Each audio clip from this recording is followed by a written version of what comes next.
Hello everyone, this is Holly and I'm here today to talk to you about Twitter. My Twitter handle is @parent_2parent, and as you can see I have my Twitter profile picture the same photo as my profile picture on Facebook. And I did that so you can associate both accounts together for the same community. I have information about the account here as well as the QU disclaimer. And I have this account linked to my blog for the class as well. I set up a TweetDeck account. I think TweetDeck is really easy to manage and see what's going on and everything that you have in relation to whatever accounts you have set up with TweetDeck. So a little bit about the post method in relation to Twitter. We're still talking to the parenting community, and I still want to inform about immunizations, which was one of my main focuses when I made my post strategy. But in doing some research, I found myself listening more to what the community thinks is important, popular, and what they like to talk about. And in doing so, and doing the listening, I found that co-sleeping is a popular and also controversial topic. So that's something that I really want to inform them about as well. I want to energize the community about baby wearing, and by doing this I'm going to share pictures, have conversations with people who are talking about baby wearing, and share product info, because there are tons of different wraps, different ways to wear wraps, that sort of thing. So I really want to get that information out there and get them excited about baby wearing. I want to expand the community to get fathers more involved, so I'm going to tweet things that appeal to moms and dads, address mothers and fathers, and find active dads on Twitter and communicate with them. My strategy is still to inform and educate with reliable and valuable information, and get users to interact with myself and others, and I want to make the community feel welcoming and inviting. So the hashtag search, I'm just going to show you a handful of the hashtags that I searched. The first one is parenting tips. Fee says, sleep training doesn't have to mean control crying or tears. Looking for a stress-free, gentle approach? Email me. Hashtag parenting tips, hashtag parenting. Charisma says, boost your children's confidence by praising them. And then she posted a link to an article and did hashtag parenting tips. The next one is two different screenshots of the same hashtag. I decided to search hashtag my kids because I was afraid kids or children would be too broad and wouldn't give me the results I wanted. So two tweets that I favorited. Haley says, I know I complain a lot for not being married to the love of my life, but wow, do I have an abundance of love in my life. Hashtag blessed, hashtag my kids. And Brandon says, hashtag my kids will have the option to play sports, play an instrument, take college classes, whatever.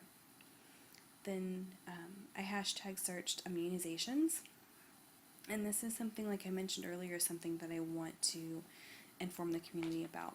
And doing the hashtag search, I found a children's hospital who's having a webinar on immunizations, so I retweeted that for my followers to see how to learn about how to register for the webinar and to get more information about this topic, because it's something that I think is really important for the community, parenting community, to know about. Hashtag co-sleeping is something that I found when I hashtag searched breastfeeding. And Melissa tweets, Saturday morning snuggles in the family bed that I've always wanted. Hashtag perfection, hashtag co-sleeping. And as you can see, she tweeted with an Instagram link to a photo of her husband and her son sleeping in bed together. So I replied back to her, what a sweet picture, enjoyed those snuggles. And in looking at her profile, she tweets a lot about being a mom and her son, and she also has a blog. So I decided to follow her, and I think she's going to be somebody good to interact with because she does tweet so much about her son.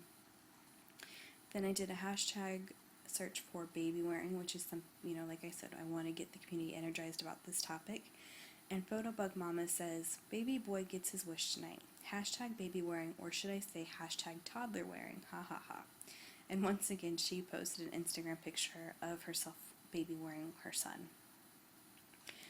Now, when I did the hashtag search for dad tips, I was kind of disappointed because there weren't a lot of recent posts. When I did this a couple days ago, the most recent post was from September 1st. So Sean said, dad tip. Goodwill has used stuffed animals for $2. Related.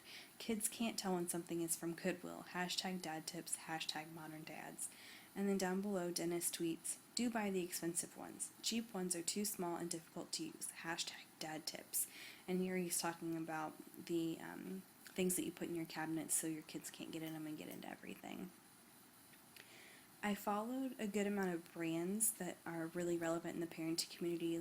As you can see, Babies R Us, Baby Einstein, Parents Magazine. I also followed Dreft, Loves, Babbel, ParentCenter.com. And then I followed some parents that I found. Marcy, I found when I was looking for influential parents in the community on Twitter. And she is from Columbus, which is only about 45 minutes away from where I live, which I thought was really cool. She's followed by BabyCenter.com and Parenting.com. And what I like about Marcy is she posts lots of coupons and lots of deals. So I think that's going to be really great to share with my users and followers. Anybody likes saving $1, so I think it's going to be great to retweet what she shares with her followers. And she has over 12,000 of them, or over 10,000 of them. The next person I found is Janelle, and I actually found her by accident. I found her when I was doing my baby wearing search. She tweeted asking people about what kind of products they like because she's considering baby wearing with her child. So while she only has less than 600 followers, she created this conversation on Twitter with multiple women about baby wearing. So I decided to follow her since she's passionate about a topic that I am excited to share with the parenting community. Janelle is also followed by Babies R Us and Parent Magazine. And finally I found Jim, and I found him through Parenting.com, which I'll talk about here in a second, and he's a dad blogger. And he's hysterical. He has over 9,000 followers. He's followed by 11 people that I follow on the Parent to Parent page, including Shot at Life and Parenting.com. And he's really appealing not just to the father community, but parenting community as a whole. So one of his tweets from today that I thought was kind of funny is someone, somewhere, is rolling over in his grave because of cookie dough flavored vodka. So I think Jim is going to be really fun to watch on Twitter. Now, some lists that I decided to follow. I decided to follow some lists from Parenting.com and HuffPost Parents. The Great Dads on Twitter by Parenting.com is where I found Jim, and I think following these dad lists will be really beneficial for me and for this Twitter account to interact with dads, understand and listen and learn about what they like to talk about, how they talk about topics, and how to interact with them in a way that they'll interact back.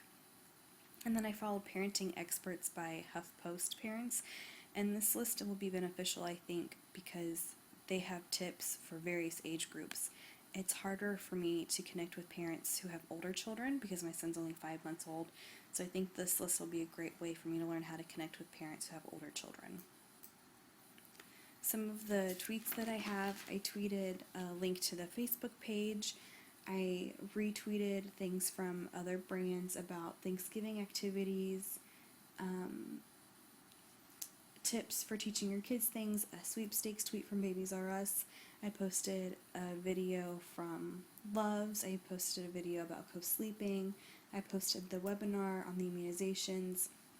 And I've reached out to a couple different users on Twitter. I haven't had any interaction back from anyone other than people from the classroom, so I hope that the more I dive into this community on Twitter, the more interaction I can get and the more organic conversation will become of it. So yeah, I posted some original tweets. I posted a tweet about Fisher-Price coupon special that they had going on, and with the Fisher-Price coupons, I explained in a blog post the best way to get the best bang for your buck, and then I shared a link to my blog on Twitter with that information. And then, like I said, some retweets from some bigger name people on Twitter. I'm using Bitly but I'm using it more for Facebook. So as you can see, these three are from tweets, and I don't have any clicks. So I want to be better about using Bitly on Twitter, and I'm hoping when I get a larger following, I'll have more results and have more results from the Bitly information and the Bitly links. So some conclusions: I haven't been as successful on Twitter as I have on Facebook, and I think that's because I have a larger personal following on Facebook, as well as I'm friends with more people on Facebook who are parents. So it's easier, or has been easier, for me to find people to communicate with on Facebook because of my personal following and the people that I do connect with on a daily basis. I'm less hesitant to post multiple times on Twitter, and I think that's because we are limited to 140 characters. When brands blow up my newsfeed with multiple large posts, I get annoyed with it, so I think Twitter is an easy way to get lots of information out at once. Hashtag will give you results, whether it's good or bad. People even are using hashtags when they don't belong in the community. So I think it's important to feed through all of those results and communicate with those who are in the community. For example, somebody tweeted, "This lady is hashtag breastfeeding and she's 14 inches from my food." So this was a younger guy. He isn't a dad. He doesn't belong in the parenting community. So he would maybe be a tweet that I would dismiss because he's not someone that I'm trying to connect with. I still need more time on Twitter. I need more time to get a better feel for the community, parenting community on Twitter. And I need more time to reach out to community members, whether I know them or not, and get them involved and interested, not just in the parent-to-parent Twitter account, but also the parenting community. And I also need to use Bitly more to my advantage. I need to be using it more for links. For example, when I shared my Facebook link, I should have used it as a Bitly link so I could track it, and I just need to really use Bitly to my best advantage. So thank you all for watching. Have a great week, and I will talk to you later.